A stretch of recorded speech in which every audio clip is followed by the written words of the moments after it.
चलिए जी, अपने सेशन को आगे बढ़ाते हुए हम एक और नए टॉपिक में आपका स्वागत करते हैं। और बढ़िया और बेहतरीन एक और टॉपिक हम स्टार्ट करने वाले हैं, जो है ऋतु परिवर्तन यानी चेंज ऑफ सीजन्स। आप में से बहुत लोग होंगे जिनको गर्मियाँ पसंद होंगी, लेकिन ऐसे होंगे कुछ ही लोग। लेकिन कुछ लोग ऐसे होंगे जिनको सर्दियाँ पसंद होगी, लेकिन इसमें अधिकांश लोग आते हैं। लेकिन कुछ लोग बीच में रहते हैं जिनको वर्षा ऋतु पसंद होती है, और कुछ लोग ऐसे होते हैं जिनको दो ऋतुओं के बीच का स्थान पसंद होता है, जैसे गर्मी और सर्दी के बीच का स्थान, सर्दी और वर्षा के बीच का स्थान, जो समय होता है, जो मौसम होता है। तो इस सब के बारे में आप देखते हैं। लेकिन क्या आप ये जानते हैं कि ऋतु परिवर्तन पृथ्वी पर होता कैसे है? तो चलिए आज हम वही आपको बताने वाले हैं। बिना समय गवाए आगे बढ़ते हैं। कारण क्या होता है ऋतु परिवर्तन का, हम पिछले लेक्चर में पढ़ चुके हैं। जो हमने पढ़ा पृथ्वी का परिक्रमण यानी रिवोल्यूशन ऑफ अर्थ। कारण मैं फिर से बता रहा हूँ कि पृथ्वी का परिक्रमण, और उसमें भी लट्टू के समान परिक्रमण। लट्टू कैसे घूमता है? देखिए, जैसे ये पृथ्वी है, ये 23 डिग्री अक्षांश पर झुकी हुई है। एक बार ये थोड़ा सा ऐसे ज्यादा झुक जाएगी, और एक बार ये थोड़ा सा ऐसे ज्यादा झुक जाएगी इधर की तरफ, और थोड़ा सा इधर की तरफ। यही है इसकी लट्टू के समान गति। समझे? और परिक्रमण का मतलब अभी तो पूरा लेक्चर दे के हटाऊं भैया। और ऐसा होता क्यों है कि ऋतु परिवर्तन हो जाता है? तो ऐसा इसलिए होता है क्योंकि जो पृथ्वी पर एक ही स्थान होता है ना, कोई भी स्थान ले लीजिए आप, पृथ्वी पर एक स्थान होता है, उस स्थान को जो प्राप्त होने वाली सूर्य की किरणें और उन किरणों के द्वारा प्राप्त होने वाली ऊष्मा, उसमें अंतर आता है। जैसे जैसे मान लीजिए कि ये है पृथ्वी, ये रही, और मान लीजिए कि ये है 23 डिग्री अक्षांश। मान लिया 23 डिग्री, चलो 25 मान लो। आप भी कहोगे कि हमेशा 23 ही 23 कहते हैं। 25 डिग्री अक्षांश। अब जब पृथ्वी इधर की ओर झुकना स्टार्ट करेगी तो 25 डिग्री अक्षांश पर ज्यादा ताप प्राप्त होगा। जो किरणें होंगी वो, उनका कोण ज्यादा लंबवत होगा। ठीक, ज्यादा लंबवत होगा। ठीक है। और जब ये इधर की तरफ गति करेगी तो फिर इसको भैया कम प्रकाश प्राप्त होगा, और जो किरणें होंगी वो ज्यादा तिरछी हो जाएंगी इस तरह से। कैसे? इस तरह से, ऐसे। अब वो मैंने आपको पिछले उसमें बताया था कि मान लीजिए ये एक सूर्य की किरण है, ये, और ये लंबवत पड़ रही है ऐसे। तो ये इतने स्थान को तापमान प्रदान कर रही है जिससे वो हीट प्राप्त करके गर्म हो रहा है वो स्थान। और एक किरण ऐसे है, ऐसे। अब इस किरण में भी उतना ही तापमान है, इस किरण में भी उतना ही तापमान है। अब ये सिर्फ इतने से क्षेत्र को ऊष्मा प्रदान कर रही है, ये इतने बड़े क्षेत्र को ऊष्मा प्रदान कर रही है। तो भैया ये क्षेत्र ज्यादा गर्म होगा, ये क्षेत्र कम गर्म होगा। यही कारण होता है कि जैसे ये पृथ्वी है, तो ये जो क्षेत्र होता है विषुवत रेखा के पास का, ये ज्यादा गर्म होता है। क्यों? क्योंकि यहाँ जो किरणें होती है वो लंबवत पड़ती हैं। जैसे आपने वो गिलास देखा है, मैग्नीफाइंग ग्लास, उससे प्रकाश गुजरता है तो वो जला देती है किसी भी चीज को। क्यों जला देती है भैया वो? क्योंकि वो ना कंसंट्रेट हो जाता है एक जगह, पूरा का जो प्रकाश है वो एक जगह कंसंट्रेट हो जाता है। तो वो क्या करेगा, एक छोटे से स्थान पर बहुत ज्यादा ऊष्मा दे देगा, जिस वजह से वो कागज तक को जला देती है, और आपको भी उससे झटका लग सकता है प्रकाश का, मतलब तापमान का झटका, बिजली का झटका नहीं। लेकिन ध्रुवों पर क्या होता है कि किरण ऐसे जाकर ऐसे फैल जाती है, ऐसे ऐसे फैल जाती है थोड़ा सा। तो इसकी वजह से क्या है, वो फैल गई, यूं करके फैल गई। तो अब भाई एक ही किरण है मान लो, अब वो भी इतने बड़े एरिया में फैल जा रही है, तो इस वजह से वो ध्रुव जो होते हैं वो ठंडे होते जाते हैं, इसलिए वहां इतना तापमान नहीं पाया जाता। ठीक है। तो ये गर्मी और सर्दी की जो कॉन्सेप्ट था, थोड़ा सा आपको समझ में आया? अब देखो, मैं आपके सामने चार परिस्थितियों की बात करूंगा। पृथ्वी जब घूमती है सूर्य के चारों ओर, तो उसमें मैं आपको 4 तारीखें रटवाऊंगा, 4 तारीख सिर्फ। ये भी 22 दिसंबर है यहाँ पर। कितना? 22 दिसंबर। आपको 4 तारीख याद रखनी है। वो कौन सी 4 तारीख याद रखनी है? पहला 21 मार्च। ठीक, 21 मार्च के बाद आप 3 महीने चलेंगे, 21 जून, ठीक है, 3 माह का समय हो गया। अभी सिर्फ सुनते रहिए। 21 मार्च के बाद आप 3 माह चलेंगे। अपने दिमाग में कैलेंडर लाइए, 21 मार्च नोट करिए। 21 मार्च से अप्रैल, मई, जून, 3 महीने हो गए। ठीक है, 3 महीने चले। अब 21 जून से आप 21 सितंबर पर आइए, और 3 माह, और 3 माह। 21 जून पर आए, अब जून कैलेंडर लाइए दिमाग में फिर से। जून से जाइए जुलाई, अगस्त, सितंबर, फिर 3 माह हो गए। ठीक है, तो आ गई 23 सितंबर। आपको 21 मार्च पढ़ा, 21 जून पढ़ा, 23 सितंबर पढ़ा। अब फिर से 3 महीने आगे जाइए और 22 दिसंबर पर जाइए। अब सितंबर दिमाग में लाइए कैलेंडर में, दिमाग में कैलेंडर खोलिए अपना। सितंबर, सितंबर के बाद अक्टूबर, अक्टूबर के बाद नवंबर, और नवंबर से दिसंबर। ये हो गए कितने? 3 माह। और फिर 22 दिसंबर से फिर से 21 मार्च, ये फिर से हो गए 3 माह। इस तरह पृथ्वी 12 माह में, 12 महीने में अपना एक परिक्रमण पूरा करती है। इस एक परिक्रमण को पूरा करने में हम 4 तारीखों की बात करेंगे। वो 4 तारीख है 4 ऋतुओं के प्रारंभ बिंदु होते हैं, या 4 ऋतुओं को प्रदर्शित करते हैं। चलिए कैसे करते हैं अब वो हम डिटेल में समझते हैं। देखिए, सबसे पहले हम बात करते हैं 21 मार्च और 23 सितंबर की। पिछले लेक्चर में भी मैंने इस बारे में थोड़ा सा आपको बताया था। अब मैं फिर से और डिटेल में बताता हूँ। 21 मार्च और 23 सितंबर को क्या होता है कि जैसे पृथ्वी घूम रही होती है, तो मैंने आपको समझाया था कि ये पृथ्वी है। जब पृथ्वी घूम रही है तो इसमें 2 परिस्थितियां ऐसी आती हैं, जब सूर्य की जो किरणें होती हैं वो पृथ्वी पर एकदम लंबवत पड़ती हैं 0 डिग्री अक्षांश पर। 0 डिग्री अक्षांश पर क्या पड़ती हैं? एकदम लंबवत, सटीक 90 डिग्री। और ऐसा पृथ्वी पर साल में 2 बार होता है। उन 2 तारीखों के नाम क्या है? पहला 21 मार्च, दूसरा 23 सितंबर। एक बार और समझा देता हूँ कि ये कैसे होता है, फिर इसकी मैं थ्योरी पर आता हूँ। देखिए, ये चित्र है, आपको ये चित्र रट जाना चाहिए। कहाँ से स्टार्ट करें बताइए? मुझे बताना है 21 मार्च और 23 सितंबर। तो 21 जून से स्टार्ट कर लेते हैं। चलिए, 21 जून को आपने सुना होगा कि जो उत्तरी गोलार्ध में जो दिन होता है सबसे बड़ा होता है। सुना है? बिल्कुल सुना है। तो 21 जून को ऐसा क्या होता है भैया? 21 जून को उत्तरी गोलार्ध में एक अक्षांश होता है, जिसको कहते हैं 23.5 डिग्री उत्तरी अक्षांश। 23.5 डिग्री उत्तरी अक्षांश। इस उत्तरी अक्षांश की विशेषता क्या होती है कि 21 जून को जो सूर्य की किरणें होती हैं इस पर आकर एकदम लंबवत पड़ती हैं, यानी 90 डिग्री का कोण बनाती हैं। और इस अक्षांश पर लंबवत चमकने के बाद सूर्य 23 डिग्री के ऊपर कभी भी लंबवत नहीं चमकता। यानी 23 डिग्री से आगे 25, 25 से आगे 30, और 30 से लेकर 90 डिग्री अक्षांश तक कभी भी सूर्य लंबवत नहीं चमकता है। ये अंतिम सीमा होती है जब सूर्य यहाँ लंबवत चमकता है।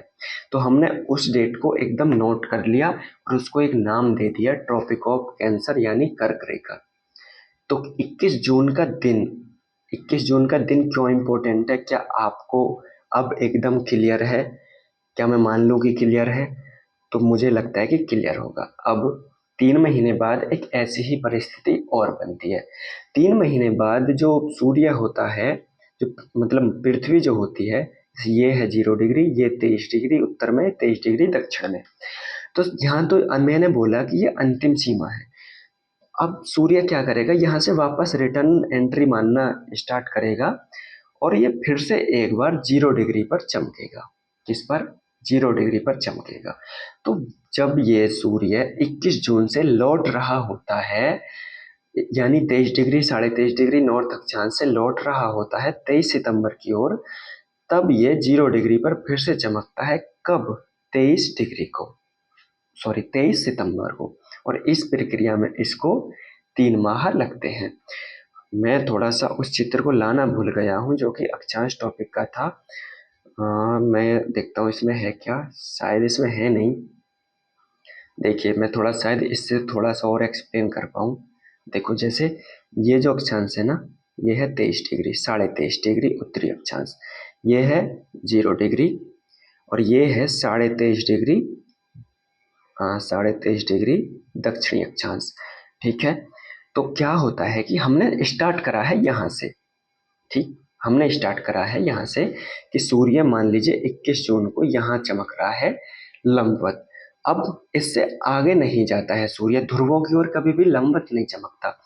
अब जैसे ही समय 21 जून से बढ़कर 23 सितंबर पर पहुंचेगा ना, सूर्य वापस से यहाँ इसकी किरणें आ जाएंगी लंबवत, यानी कि नॉर्थ पोल इसका घूमकर थोड़ा सा इधर की ओर झुक जाएगा ऐसे, साउथ पोल थोड़ा सा इधर की ओर झुक जाएगा, और ये जो इक्वेटर है ना, ये एकदम इसके ऐसे सामने आ जाएगी इस तरह से।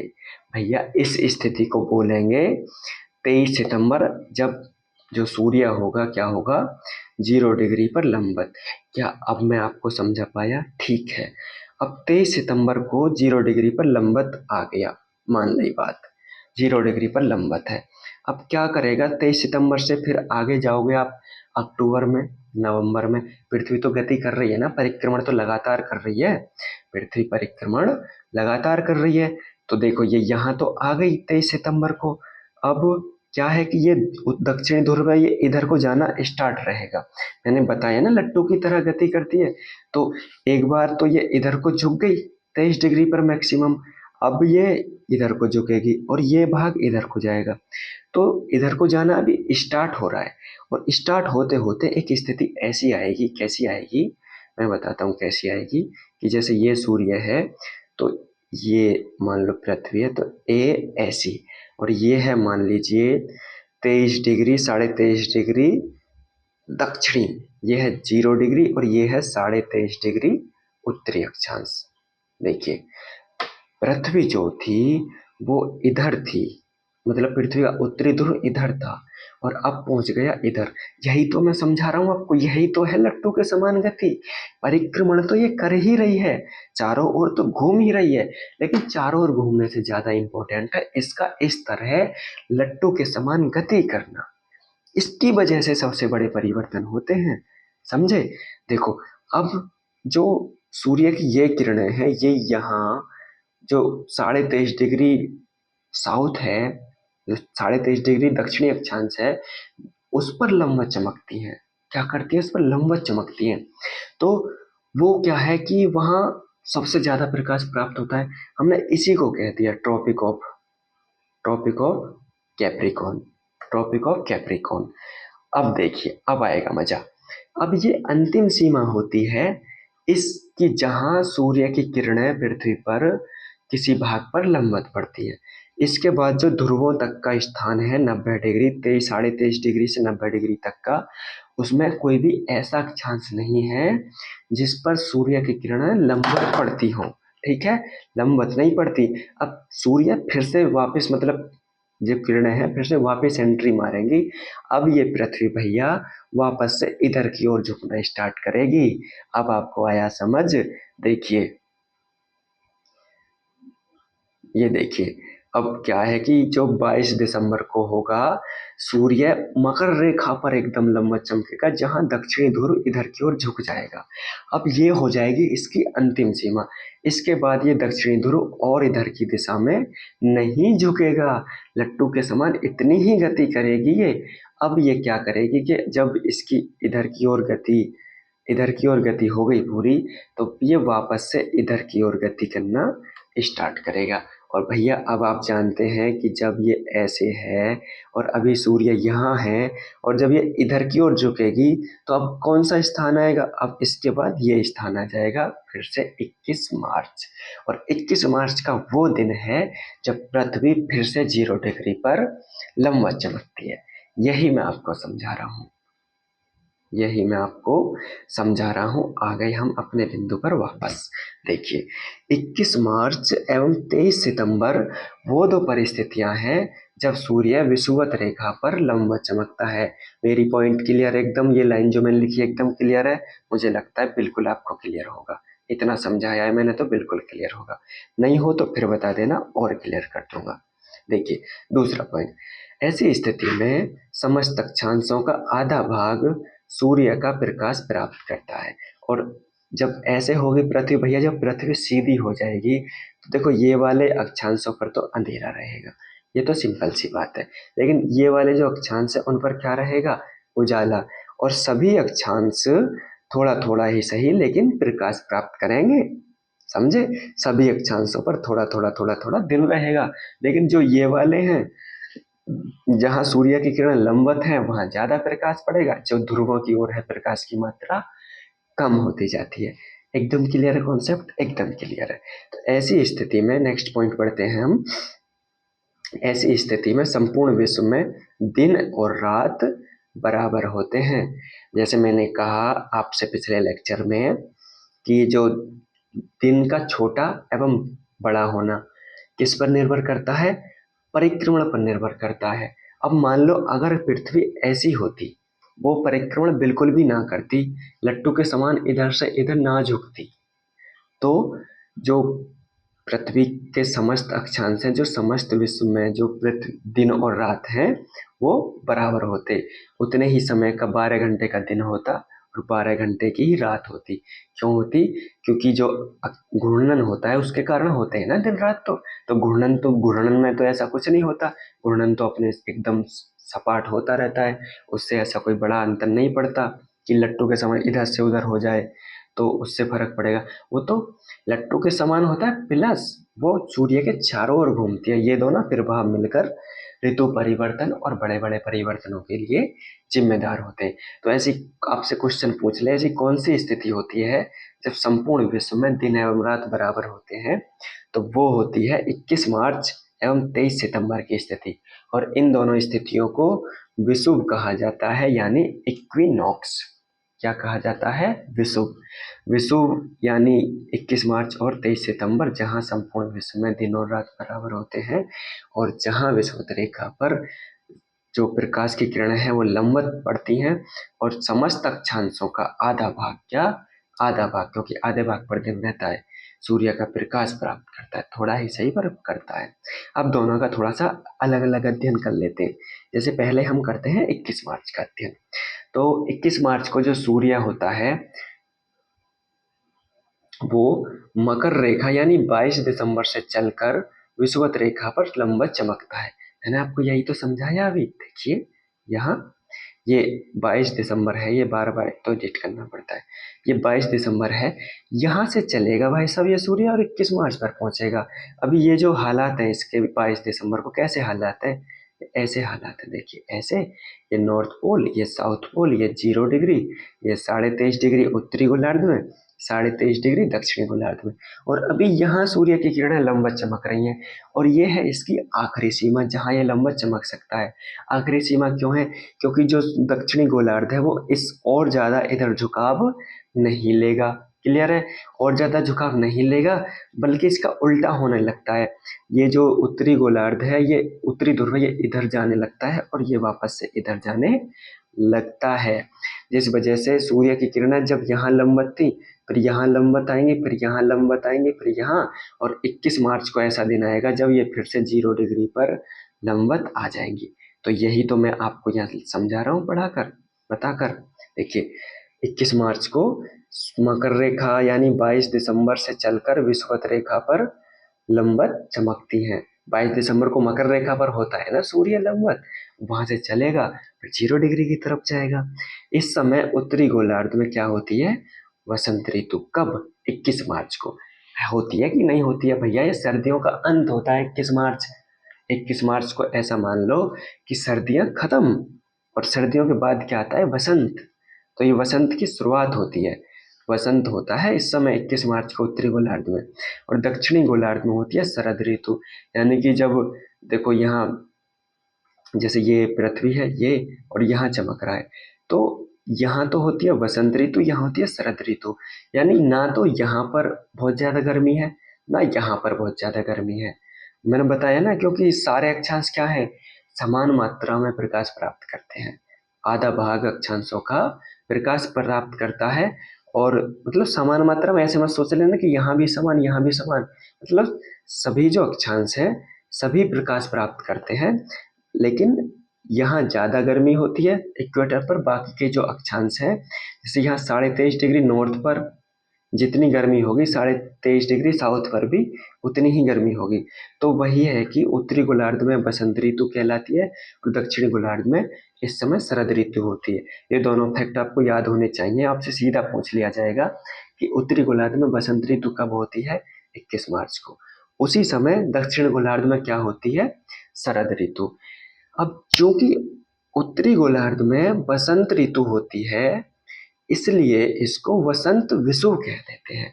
ये विषुव क्यों होता है, क्योंकि 0 डिग्री पर चमकता है। और ये वसंत क्यों होता है, क्योंकि उत्तरी गोलार्ध में वसंत ऋतु होती है, इसलिए इसको वसंत विषुव भी कह देते हैं। आपको एकदम क्लियर है? मुझे लगता है एकदम क्लियर होगा। अब चलिए 23 सितंबर की स्थिति पर आ जाते हैं। मैंने आपको बताया कि 23 सितंबर को भी सूर्य क्या होता है, 0 डिग्री पर लंबवत चमकता है।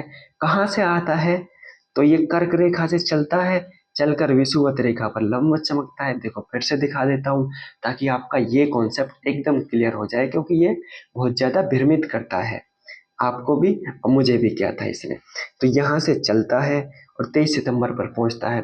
तो ये वाली स्थिति कैसे होती है, ये 0 डिग्री और ये 23 डिग्री नॉर्थ, ये 23 degree south, north pole south पोल।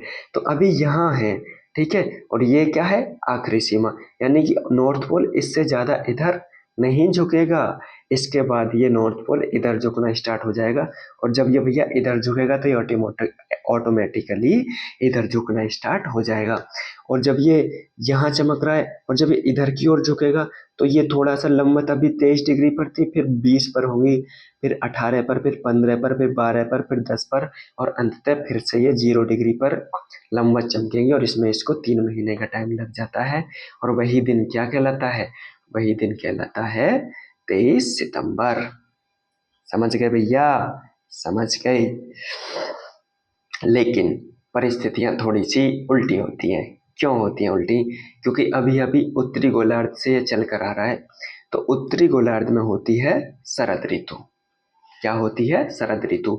यानी यहाँ से उत्तरी गोलार्ध में शरद ऋतु प्रारंभ हो जाएगी। और चूंकि अभी जब ये लेक्चर स्टार्ट हो रहा है, तो आज कितनी तारीख है, आज लगभग कितनी है, मैं ही भूल गया। आज है 27 तारीख, तो 27 सितंबर। तो मुबारक हो आपको, आप शरद ऋतु में प्रवेश कर चुके हैं। वसंत ऋतु से, सॉरी, वर्षा ऋतु से निकलकर आप शरद ऋतु में प्रवेश कर चुके हैं। अभी अभी 23 सितंबर को सूर्य भैया लंबवत चमक के गया है विषुवत रेखा पर। आपको याद होना चाहिए था, होना चाहिए था कि नहीं। और अब आप शरद शरद ऋतु में प्रवेश कर गए हैं, ये आपको याद होना चाहिए कि नहीं। आप क्यों करें हैं शरद ऋतु में प्रवेश, क्योंकि भैया हम उत्तरी गोलार्ध में बैठे, हम इंडिया वाले, हम बैठे हैं उत्तरी गोलार्ध में, तो हम करेंगे भैया उत्तरी गोलार्ध की बात ज्यादा, हम दक्षिण गोलार्ध की बात कम करेंगे, ठीक। तो उत्तरी गोलार्ध में शरद ऋतु प्रारंभ हो जाती है 23 सितंबर से, और इसी दिन दक्षिणी गोलार्ध में वसंत ऋतु प्रारंभ होती है। क्या होती है, वसंत ऋतु दक्षिणी गोलार्ध में। ये थोड़ा सा आपको भ्रमित कर सकते हैं, 2 बार गौर करके अच्छे से रट लीजिएगा। इस स्थिति को कहते हैं शरद विषुव। विषुव इसलिए कहते हैं क्योंकि 0 डिग्री पर सूर्य लंबवत चमकता है। शरद इसलिए कहते हैं क्योंकि उत्तरी गोलार्ध में शरद ऋतु होती है, ठीक है। तो हमने यहाँ दक्षिणी गोलार्ध पे उतना बल नहीं दिया। देखिए, उत्तरी गोलार्ध में बसंत ऋतु थी तो हमने बसंत विषुव कह दिया, उत्तरी गोलार्ध में शरद ऋतु है तो हमने इसको शरद विषुव कह दिया, है ना। इसका मतलब हम बायस हैं, हम भी मतलब भेदभाव कर रहे हैं, उत्तरी गोलार्ध को ज्यादा महत्व दे रहे हैं और दक्षिणी गोलार्ध को कम महत्व। क्यों, क्योंकि भैया जो ज्योग्राफी का डेवलप करने वाले जो वैज्ञानिक थे ना, भूगोलवेत्ता और बड़े बड़े जो आविष्कारक रहे हैं, वो सारे यूरोप से रहे हैं, यूरोप वगैरह के देशों से। यूरोप कहाँ है, उत्तरी गोलार्ध में, तो भैया वो तो उत्तरी गोलार्ध की ही गाएंगे, ठीक है। तो मुझे लगता है कि ये देखो आपको क्लियर होगा। फिर से एक बार बता देता हूँ, 21 मार्च की स्थिति में सूर्य मकर रेखा से चलता है, यानी 22 दिसंबर से चलकर 21 मार्च तक पहुंचता है, यानी विषुवत रेखा पर लंबवत चमकता है। इस समय उत्तरी गोलार्ध में क्या होती है, बसंत ऋतु। आप जो कि भारत के रहने वाले हैं और इंडिया में रहने वाले हैं, चूंकि आप, तो आप अपने मौसम से जोड़िए। आप अपने मौसम से जोड़िए कि जब 21 मार्च होता है तो आप कैसा महसूस करते हैं। भैया उस वक्त हमारी ठंड जा चुकी होती है और एक सुहावना मौसम आता है जब फूल खिल रहे होते हैं बढ़िया, और जो पतझड़ हो चुके पत्ते हैं पेड़ हैं उन पर पत्ते आने लगते हैं, तो उसी को तो वसंत कहते हैं। तो वो उत्तरी गोलार्ध में, चूंकि उत्तरी गोलार्ध में वसंत होता है इसीलिए इसको स्प्रिंग इक्विनॉक्स यानी वसंत विषुव कहते हैं। तो क्या आप लिंक कर पा रहे हैं भैया 21 मार्च की स्थिति को अपनी उस स्थिति से जो 21 सर्दियों में खत्म होती है, सर्दियां खत्म होती हैं, थोड़ा ऐसा मौसम होता है कि भाई पंखा चला लो, एक टांग रजाई में डाल लो और एक टांग बाहर निकाल लो, ऐसी वाली कंडीशन होती है। तो वही क्या होती है, वसंत ऋतु वाली स्थिति होती है। ठीक है। अब चूंकि उत्तरी गोलार्ध में आपको ये पता है कि 21 मार्च को वसंत ऋतु प्रारंभ हो जाती है और इसको वसंत विषुव कहते हैं। तो वसंत का उल्टा होता है शरद। तो दक्षिणी गोलार्ध में क्या हो जाएगा ऑटोमेटिकली, शरद ऋतु। तो आपको अपने मौसम के हिसाब से अपने मौसम को ध्यान में रखकर सिर्फ वसंत ऋतु याद रख लेना है। और आपसे अगर ये पूछे कि 21 मार्च की स्थिति को दक्षिणी गोलार्ध में कैसी ऋतु होती है, तो आप क्या करेंगे, आप पहले उत्तरी गोलार्ध में ये याद करेंगे कि उत्तरी गोलार्ध में 21 मार्च को कैसी स्थिति होती है, फिर उसका कर देंगे उल्टा। इसका उल्टा होगा दक्षिणी गोलार्ध में। दक्षिणी गोलार्ध में होती है शरद ऋतु।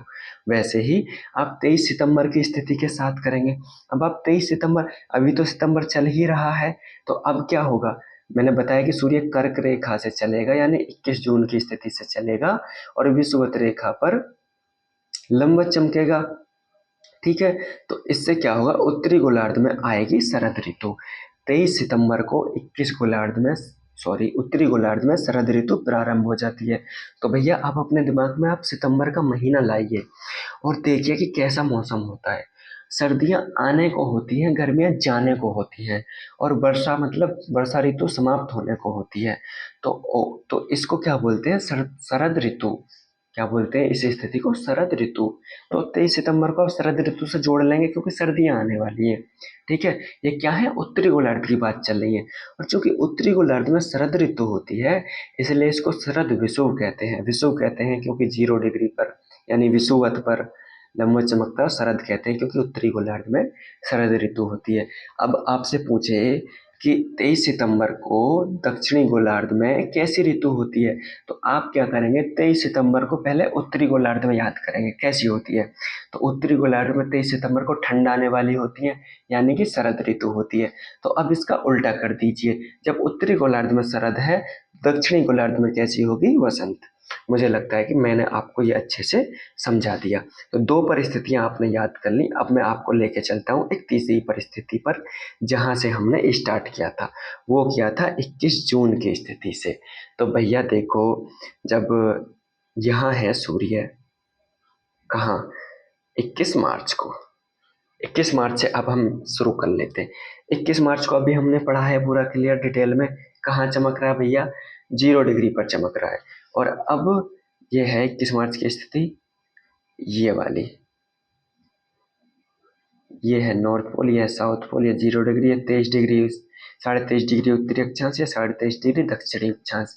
ये है 21 मार्च की स्थिति यहाँ। और यहाँ से अब ये कहाँ जाएगा भैया, ये उत्तरी गोलार्ध में जाएगा, अब उत्तर की ओर।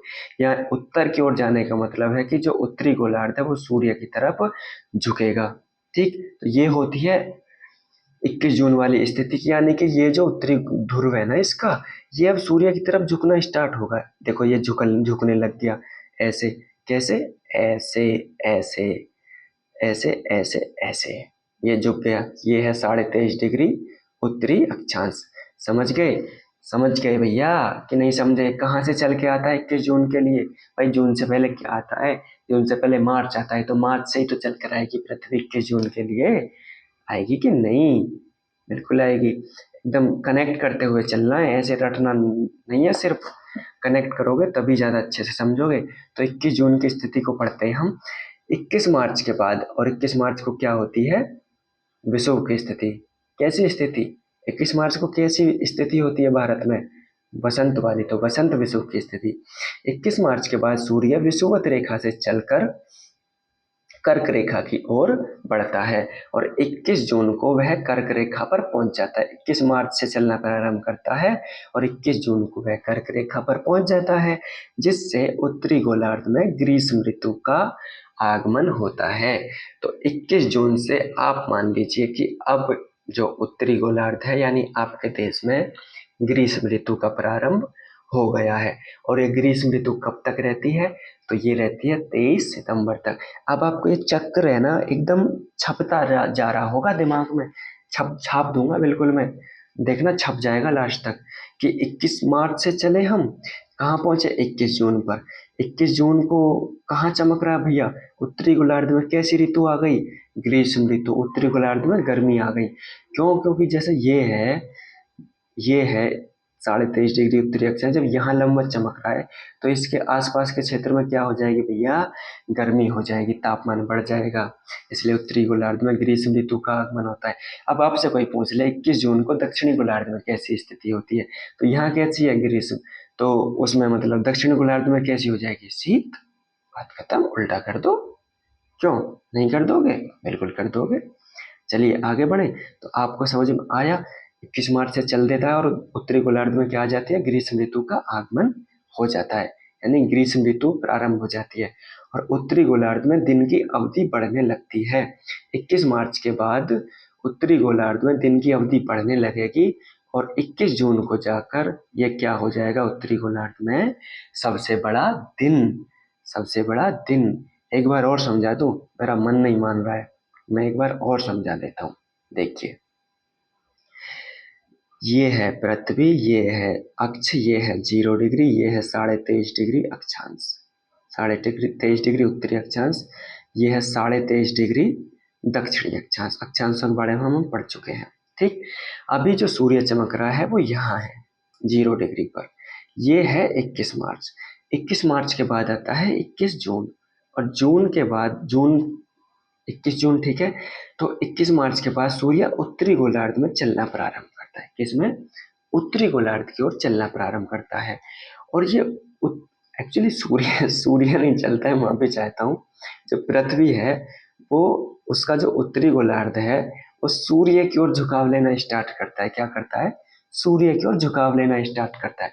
जब सूर्य की ओर ये झुकाव लेता है तो 0 डिग्री से पहले, अभी 0 डिग्री पर लंबवत चमक रही है, फिर यहाँ 10 डिग्री पर लंबवत चमकेगी, फिर 20 डिग्री पर लंबवत चमकेगी, फिर 23.5 डिग्री पर लंबवत चमकेगी। और जब 23.5 डिग्री पर लंबवत चमकेगी तो वो दिन होगा 21 जून का। और जब ये इधर बढ़ती जाती है तो उत्तरी गोलार्ध में भैया दिन की अवधि भी क्या होने लगती है? बढ़ने लगती है। और 21 जून को ऐसा दिन आता है जब यह लंबवत चमकता है तो पूरे के पूरे उत्तरी गोलार्ध में सबसे बड़ा दिन होता है। तो क्लियर है?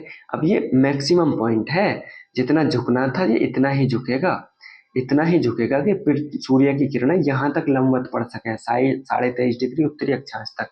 इसके बाद सूर्य रिटर्न मान लेगा बैक और फिर दक्षिणी गोलार्ध की तरफ वापस लौटने लगेगा। ठीक है, तो ये तो मैंने आपको अच्छे से समझा ही दिया कि 21 जून के बाद वो कहाँ लौटता है? 23 सितंबर पर, तो उस पर भी आएंगे अभी। तो अब 21 जून को पढ़ लेते हैं। 21 मार्च के बाद विषुवत रेखा पर लंबवत चमकते हुए वह कर्क रेखा की ओर बढ़ता है, जिससे उत्तरी गोलार्ध में दिन की अवधि बढ़ने लगती है और 21 जून को पूरे के पूरे उत्तरी गोलार्ध में सबसे बड़ा दिन होता है। इस समय 21 जून को उत्तरी गोलार्ध में ग्रीष्म ऋतु का आगमन होता है और उत्तरी ध्रुव आगे बढ़े। उत्तरी ध्रुव 21 मार्च से लेकर 23 सितंबर तक प्रकाशित रहता है, इसीलिए कहते हैं कि ध्रुव 6 माह तक प्रकाशित रहता है। उसको मैं, इस पॉइंट को तो मैं पिछली वीडियो में बहुत डिटेल में एक्सप्लेन कर चुका हूँ। जैसे ये यहाँ पर 0 डिग्री पर चमका ना, ऐसे 0 डिग्री पर यहाँ चमका, तो अब पहले तो ये यहाँ जाएगा 23.5 डिग्री पर, यहाँ पूरे टाइम उत्तरी ध्रुव को प्रकाशित करेगा। फिर ये वापस जब यहाँ आएगा ना तो लौटते टाइम भी ये पूरा इसको प्रकाशित करेगा और जब ये लौटेगा तो ये आ जाएगी 23 सितंबर की स्थिति। और इसको इस तरह लौटने में कितना समय लग जाता है? 6 माह का। जिससे कि जो ये ध्रुव होता है उत्तरी ध्रुव, ये वाला जो उत्तरी ध्रुव होता है, ये जो ये इधर झुकना स्टार्ट करता है तो इस पर 6 महीने तक दिन रहता है। अब मैंने आपको बहुत ही बेहतरीन तरीके से डिटेल में इसको बता दिया। अब आपको एकदम इमेज बन जानी चाहिए पूरे साइकिल की।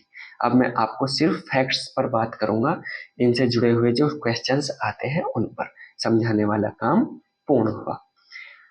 तो उत्तरी ध्रुव क्या भैया 6 माह तक प्रकाशित रहता है, 21 मार्च से लेकर 23 सितंबर तक। डेट भी आपको याद हो जाएगी अब तो। और 21 जून को कर्क रेखा पर लंबवत चमकता है। इस दिन उत्तरी गोलार्ध में सबसे बड़ा दिन होता है, और सबसे बड़ा दिन है तो रात अपने आप छोटी हो जाएगी ना। और हाँ, जब जिस दिन उत्तरी गोलार्ध में सबसे बड़ा दिन होता है ना, उस स्थिति को कहते हैं summer Solis. Summer Solis Hindi में बोले तो ग्रीष्म अयनांत या उत्तर अयनांत। नोट कर लेना, स्टार मार्क कर लेना। जब उत्तरी गोलार्ध में सबसे बड़ा दिन होता है तो वो तारीख कौन सी होती है? 21 जून। और उसको क्या बोलते हैं ऐसी स्थिति को? ग्रीष्म अयनांत या उत्तर अयनांत। इंग्लिश में बोलेंगे समर सोलिस। ठीक।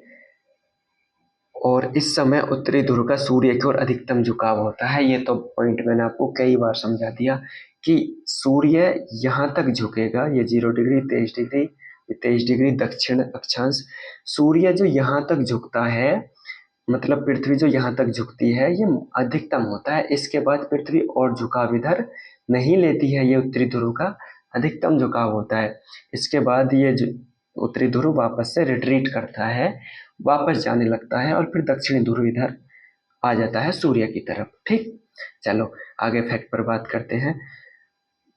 21 मार्च से 21 जून तक की जो पूरी अवधि होती है उसको उत्तरायण कहते हैं। अब आई ना मौके की बात।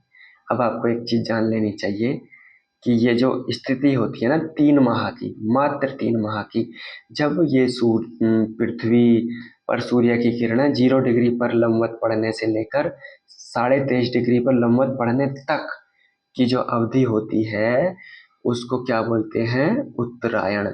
उत्तरायण का मतलब है इस समय जो सूर्य होता है वो उत्तर की ओर गतिमान रहता है। किसकी ओर? उत्तर की ओर गतिमान। उत्तरायण, उत्तर की ओर चल रहा है जो, उत्तरायण। ठीक है, तो उत्तरायण क्यों कहते हैं? क्योंकि 21 मार्च से शुरू होता भैया उत्तर की ओर, उत्तर की ओर जाना सूर्य। हालांकि सूर्य नहीं जाता है, पृथ्वी का जो उत्तरी ध्रुव है वो झुकाव लेता है सूर्य की तरफ, जिससे सूर्य की किरणों का कोण जाता है। समझ रहे हैं आप? सूर्य की किरणों का कोण बदलता है, उसको हम ऐसे कह देते हैं कि सूर्य जा रहा है। तो आप सामान्य भाषा में ऐसा कह सकते हैं कि सूर्य उत्तरी ध्रुव की ओर जाता है, लेकिन आप टेक्निकल भाषा में ये कहेंगे कि सूर्य की किरणों का कोण जहाँ 21 मार्च को 0 डिग्री पर लंबवत होता है, वहाँ वो बढ़ते बढ़ते बढ़ते बढ़ते 21 जून तक जाके 23.5 डिग्री पर लंबवत होता है, और इसलिए ये 21 मार्च से 21 जून तक की अवधि उत्तरायण कहलाती है। 21 जून की स्थिति यहाँ समाप्त होती है। अब जो एक लास्ट बचती है वो है 22 दिसंबर की स्थिति, जो कि होगी 21 दिसंबर के एकदम विपरीत। समझा? मैंने आपको एकदम बहुत दिया है, अब मुझे आपको बस पढ़ाना है। देखिए 23 सितंबर से स्टार्ट होकर, जबकि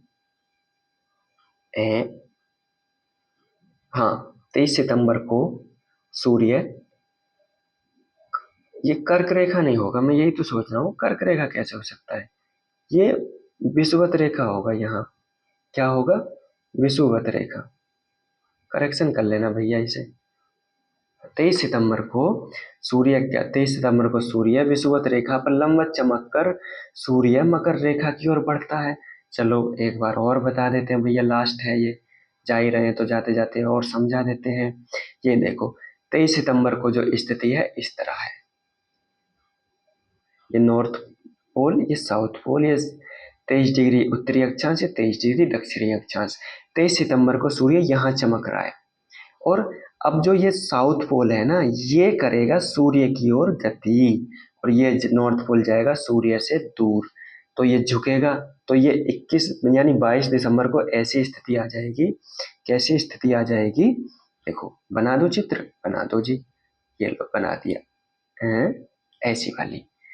ये 0 डिग्री, ये 23 डिग्री उत्तरी अक्षांश, ये 23 डिग्री दक्षिणी अक्षांश, यानी कि यहाँ सूर्य चमकेगा लंबवत। यहाँ सूर्य क्या चमकेगा, लंबवत। और ये दक्षिणी ध्रुव का मैक्सिमम झुकाव होगा।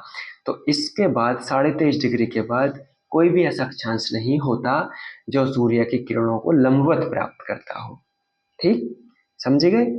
और ये मैक्सिमम होता है, इसके बाद ये वापस से रिट्रीट कर जाता है। तो आइए आते हैं हम 22 दिसंबर की स्थिति पर। तो 23 सितंबर को ये विषुवत रेखा से चलकर मकर रेखा की ओर बढ़ता है। ये लाइन आप याद रखेंगे। इससे दक्षिणी गोलार्ध में दिन की अवधि बढ़ने लगती है। कब से बढ़ने लगती है दक्षिणी गोलार्ध में? 23 सितंबर से। और कब जाके दक्षिणी गोलार्ध में सबसे बड़ा दिन होता है? 22 दिसंबर को। ठीक है। इससे दक्षिणी गोलार्ध में ग्रीष्म ऋतु का आगमन होता है। किसमें? दक्षिणी गोलार्ध में ग्रीष्म ऋतु का आगमन होता है। कब? 22 दिसंबर को। अब मुझे ये बताइए कि दक्षिणी गोलार्ध में ग्रीष्म ऋतु का आगमन हो रहा है, तो उत्तरी गोलार्ध में सर्द, उल्टा, उसका उल्टा। और कब? 22 दिसंबर का उल्टा क्या होता है? 21 जून। 22 दिसंबर का उल्टा 21 जून। ठीक, यानी 22 दिसंबर बना है दक्षिणी गोलार्ध के लिए और 21 जून बना है उत्तरी गोलार्ध के लिए। तो देखिए 22 दिसंबर को दक्षिणी ध्रुव पर जो होता है, मतलब मैं क्या कहना चाह रहा हूँ कि 23 सितंबर से लेकर 21 मार्च तक दक्षिणी ध्रुव 6 माह तक प्रकाशित रहता है। जो मैंने आपको परिक्रमण का प्रभाव बताया था रिवॉल्यूशन पढ़ाते समय, परिक्रमण, पृथ्वी का परिक्रमण पढ़ाते समय मैंने आपको समझाया कि जो ध्रुव होते हैं वो 6 माह तक चमकते हैं और 6 माह तक उन पर अंधेरा रहता है। वो क्यों होता है? क्योंकि परिक्रमण के कारण होता है, साथ ही साथ पृथ्वी के अपने अक्षीय झुकाव के कारण होता है। तो कब कब होता है वो देखो, ऐसे होता है जैसे 23 सितंबर है तो इसके बाद दक्षिण ध्रुव सूर्य की ओर झुकना स्टार्ट करेगा और यहाँ जाकर मैक्सिमम झुक जाएगा जितना उसे झुकना है। इसके बाद जो दक्षिण ध्रुव है वो वापस से अपनी स्थिति पर आएगा, यानी इस वाली न्यूट्रल वाली स्थिति पर। तो इस पूरी प्रक्रिया में 6 माह लगते हैं और ये 23 सितंबर से 21 मार्च तक का जो समय अवधि होती है, यही वो समय अवधि होती है जब दक्षिणी ध्रुव प्रकाशित रहता है। जब क्या रहता है? दक्षिणी ध्रुव प्रकाशित रहता है। तो मैंने आपको समय अवधि भी बता दी है, क्यों रहता है ये भी बता दी है, कैसे रहता है ये भी बता दी है। 22 दिसंबर को सूर्य मकर रेखा पर लंबवत चमकता है, ये मैं कई बार बता चुका हूँ। इस दिन दक्षिणी गोलार्ध में सबसे बड़ा दिन होता है, बता चुका हूँ। रात सबसे छोटी होती है और इसीलिए ये ऐसी स्थिति को क्या कहते हैं? दक्षिण अयनांत। उत्तरी गोलार्ध में जब सबसे बड़ा दिन था तो उसको क्या कहते थे? उत्तरायणांत। क्यों? क्योंकि वो उत्तरी गोलार्ध में सबसे बड़ा दिन था। और जब दक्षिणी गोलार्ध में सबसे बड़ा दिन है तो उसको क्या बोलते हैं? दक्षिण अयनांत या विंटर सोलिस। और ऐसी स्थिति में क्या होता है कि उत्तरी ध्रुव पर भी शीत ऋतु होती है। और हाँ, बिल्कुल होगी उत्तरी ध्रुव पर शीत ऋतु। क्यों? क्योंकि जो दक्षिणी ध्रुव पर प्रकाशित है, तो 22 दिसंबर को उत्तरी ध्रुव पर क्या होगी? शीत ऋतु होगी। और तो देखिए अब यहाँ पर जो शीत अयनांत लिखा है ना, ये दक्षिण अयनांत लिखा है, इसके दो अर्थ निकाले जा सकते हैं। एक कि जो दक्षिणी ध्रुव है और दक्षिणी गोलार्ध है उसमें सबसे बड़ा दिन है और जो दक्षिणी ध्रुव है वो प्रकाशित है, तो ऐसी स्थिति को क्या कहेंगे? दक्षिण अयनांत, क्योंकि दक्षिणी गोलार्ध में सबसे बड़ा दिन है। और लेकिन जो इसको शीत अयनांत बोलते हैं ना, शीत अयनांत, वो सिर्फ इसलिए बोलते हैं क्योंकि उत्तरी ध्रुव में शीत ऋतु होती है। हालांकि इसको बोलना तो चाहिए भैया ग्रीष्म अयनांती। क्यों? क्योंकि दक्षिणी ध्रुव में क्या है? गर्मी है। लेकिन हमने तो हमेशा से उत्तरी गोलार्ध को प्रेफरेंस दिया है, उत्तरी गोलार्ध के प्रति हम बायस्ड रहे हैं। तो यहाँ भी हम देखो, जब मैं बताता हूँ आपको, कहाँ गया, हाँ, जब उत्तरी ध्रुव पर जब उत्तरी ध्रुव पर ज्यादा प्रकाश प्राप्त हो रहा था, यानी कि उत्तरी गोलार्ध में सबसे बड़ा दिन था, तो हम उसको ग्रीष्म अयनांत या उत्तर अयनांत कह रहे थे। क्यों कह रहे थे? क्योंकि ये उत्तर में है और ये यहाँ उत्तरी गोलार्ध में ग्रीष्म अयनांत। तो हमने इसको दक्षिण अयनांत तो कह दिया क्योंकि दक्षिण में सबसे बड़ा दिन होता है 22 दिसंबर को दक्षिण गोलार्ध में। लेकिन हम इस स्थिति को शीत अयनांत कहते हैं। क्यों कहते हैं शीत अयनांत? क्योंकि भैया उत्तरी ध्रुव पर क्या होती है, एकदम ठंडा, उस पर बिल्कुल प्रकाश प्राप्त नहीं होता, वहाँ शीत ऋतु होती है। तो यहाँ हम थोड़ी सी बायसनेस दिखाते हैं, ठीक है। तो अब चलें, और ये जो एक पॉइंट रहेगा दक्षिणायन वाला, कि 23 सितंबर से लेकर 22 दिसंबर तक की जो अवधि है वो दक्षिणायन कहलाती है, क्योंकि सूर्य 23 सितंबर को 0 डिग्री पर चमकता है, और 0 डिग्री से लेकर वो जब तक चलता जाता है, जब तक कि वो 23.5 डिग्री साउथ अक्षांश पर नहीं पहुंच जाता, तब तक चलता है। तो इसके चलने का जो दौर है, वो चलने का जो क्रम है, जो दूरी है, वही क्या कहलाता है, दक्षिणायन अवधि कहलाती है, ठीक है। समझ गए, दक्षिणायन अवधि, दक्षिणायन किसे कहते हैं, ये वाली अवधि जो कहलाती है, ये वाला जो स्पेस कहलाता है, ये दक्षिणायन कहलाता है। ये जब सूर्य विषुवत रेखा से चलकर मकर रेखा पर लंबवत चमकता है, विषुवत रेखा से चलकर मकर रेखा पर लंबवत चमकता है, उतनी अवधि को क्या कहते हैं, क्या कहते हैं भैया, दक्षिणायन। और यहाँ एक और बात याद रख लीजिए कि 21 जून और 22 दिसंबर, 21 जून और 22 दिसंबर, 21 नहीं होता 22 होता है, दोबारा बता रहा हूँ, 21 जून और 22 दिसंबर को एक लाइन मिलाएगी, क्या मिलाएगी, एक लाइन, काल्पनिक रेखा मिलाएगी, और उस काल्पनिक रेखा को क्या कहते हैं, line of Solis, line of Solis, यानी कि जो क्या बोलते हैं, हाँ जी,